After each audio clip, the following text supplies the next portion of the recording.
जब सोमवार का व्रत हो तो उसे सोम प्रदोष कहा जाता है। इस व्रत को करने से व्यक्ति के अभिष्ट कार्य सिद्ध होते हैं। सोमवार व्रत कथा। प्राचीन काल में विक्रम नगर में एक ब्राह्मणी रहती थी।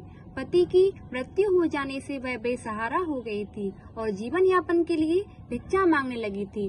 वह सुबह अपने पुत्र के साथ भिक्षा मांगने के लिए निकल जाती और शाम तक वापस लौट पाती थी। भिक्षा में जो मिलता उसी से वह गुजारा करती थी। वह ब्राह्मणी सोम प्रदोष का व्रत भी किया करती थी। एक बार मार्ग में उसे विदर्भ देश का राजकुमार मिला। शत्रुओं ने उसके पिता राजा सत्यरथ को मारकर उसे देश से निकाल दिया था, जिससे वह मारा मारा फिर रहा था। ब्राह्मणी उसे अपने घर लेकर आई और पालन पोषण करने लगी। उस राजकुमार की ब्राह्मणी के पुत्र से मित्रता हो गई। एक दिन राजकुमार और ब्राह्मण कुमार दोनों वन में घूमने गए। वहां उन्होंने कुछ गंधर्व कन्याओं को देखा। उनमें गंधर्व द्रविड़ की पुत्री अंशुमति भी थी। वह बहुत सुंदर थी। वह राजकुमार अंशुमति के साथ देर तक बातें करता रहा।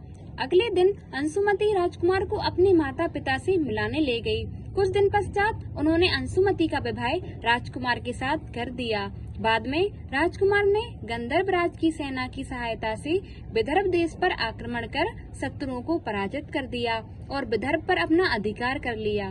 उसने राजा बनने के बाद उस ब्राह्मणी को राजमाता का स्थान दिया और उस ब्राह्मण कुमार को अपने मंत्री बना लिया।